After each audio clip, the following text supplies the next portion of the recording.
Okay, good morning everybody. Today we're going to be taking a look at the Bitfenix Shadow computer case. So first of all, the box is very plain and not very flashy, so very good for shipping. And that's not something that will be kind of stolen away or something like that. So first of all, we'll look around the box itself. So behind you have small features of what the computer case is going to do for you. Well, it's going to hold your computer. That's always a great start. And there's some switchable LEDs. There's a soft touch surface treatment, which is actually a very nice touch plastic. So instead of being, this flashy and fingerprint plastic attractive, it looks much better in the end. So we'll take a look inside.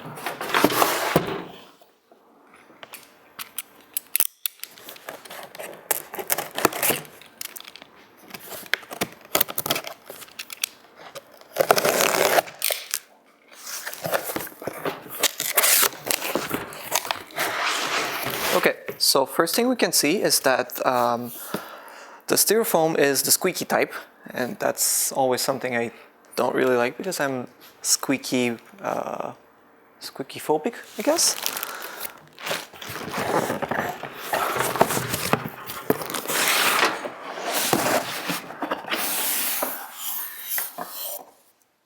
Okay. Now, the case itself is held by top and bottom, something I actually haven't seen much lately. Lately it's been back and front for the styrofoam holders.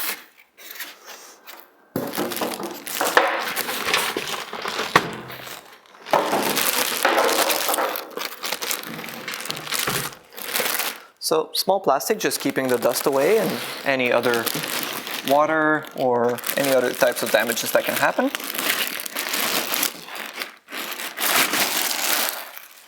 And ta-da! Here it is. So,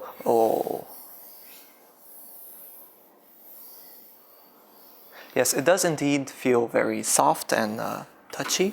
So, and it doesn't leave any fingerprints. I guess you can't really see from where you are, but it doesn't. So, let's look outside. So this is metal, and plastic feet. So plastic feet, I guess, is not. It's semi-plastic, semi-caoutchouc. Okay, all right, it's not bad. So it doesn't move around. So you can see the table can move and the computer case is not moving around. If you're using plastic feet, then you have a high chance of your computer just swinging back and forth because it's going to be like skating on the floor. On the top itself, you have a lot of stuff. So you seem to have a type of LED controller, LED on, LED off, power, reset. Reset is very small, so you can't really hit it by accident. And you also have audio in, out, 2 USB 3 ports and 2 USB 2 ports. You also have the power and the hard drive activity. Here you have a very interesting type of, oh yeah, it makes that cool sound. So you have the Bitfenix logo in the front, and all this opens and this piece falls out. So actually this is very good because it means that cleaning it will be very easy, since you'll be able to simply take out this part and wash it, and that's it.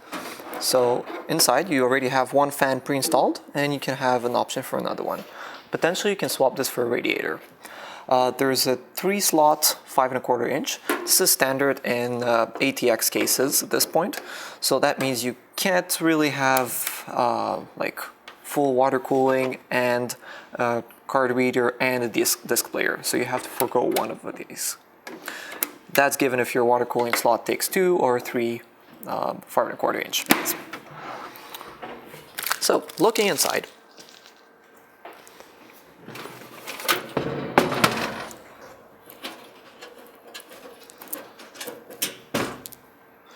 So thumb screws that turn off very well.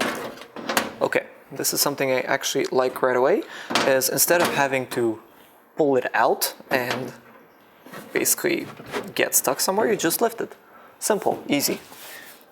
So very small, light metal, no soundproofing, so that's going to increase your sound levels, but I mean, this is not a high-end case, so it's not something to expect from them. Now inside. Inside what I'm seeing, except the area of screws and the user manual, some dust filters that can potentially be removed by some clips.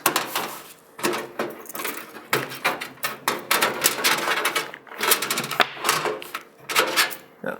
So one dust filter like this, and another one just under the power supply. I can't really understand how you would clean the power supply one without removing said power supply. So I guess maybe that wasn't such a great idea after all. One fan on the back, no fans on the top, no slots as well for radiators on the top. Regular ATX case.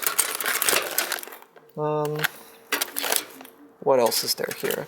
Okay, so toolless, removable, so easily removable, that's great.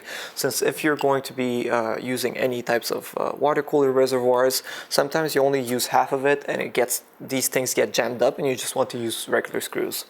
Because this actually takes longer than using, regular screws, even though this is supposed to make your life easier. Okay, hard drives, 1, 2, 3, 4, 5, 6, 7. Okay, you can have a lot of hard drives in this one, and this is really cool.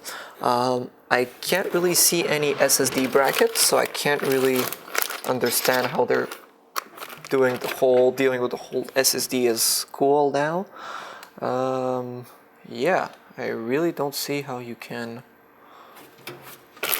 And there are no brackets for the SSDs. That's a little bit odd. Oh well, so I guess you have to rely on the SSD maker to give you a 3.25 inch to a 2.5 inch adapter to be able to put an SSD in this case. Okay, so on the back, we'll also check quickly here.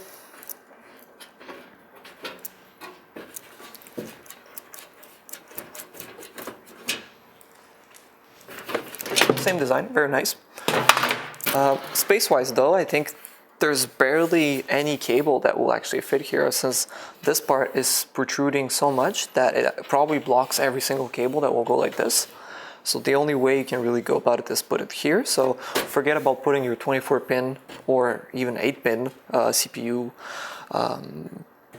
cable behind this. Maybe audio cable, USB cable, something like that will fit, but forget about the whole power supply behind cable.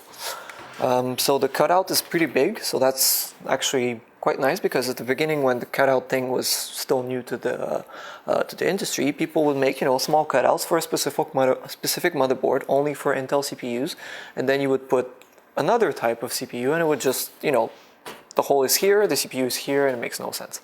So this is very nice.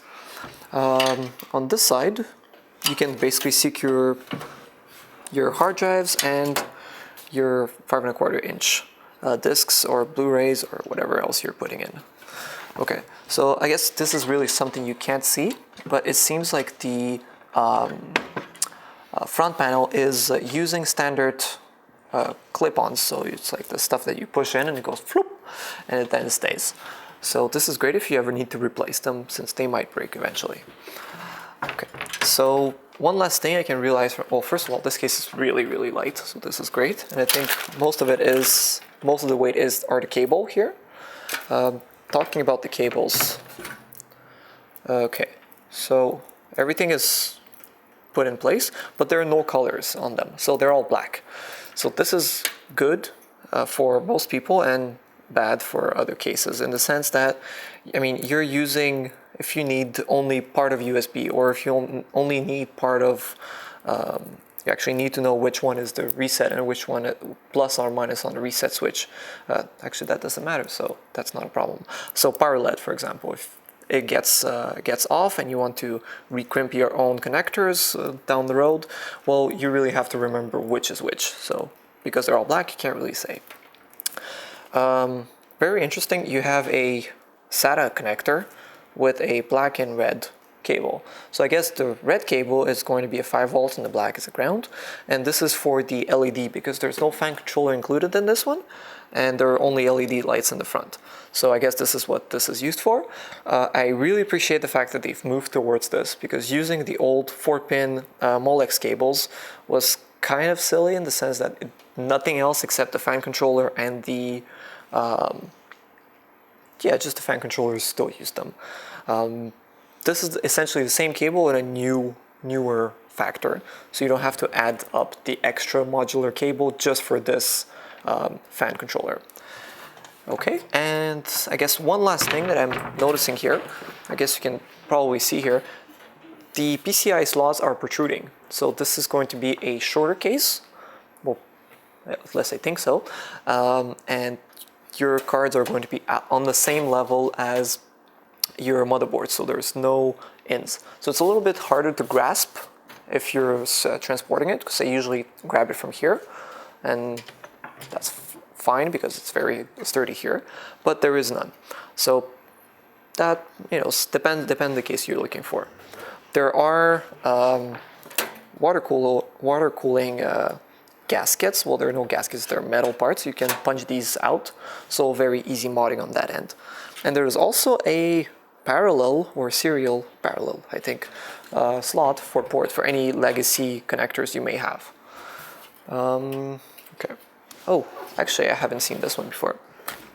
So this is actually a very nice touch. The fact that the holes are slightly higher than the board. So most of the motherboard's SATA connectors will be coming in right away. So you have the board here and you have the connectors going in.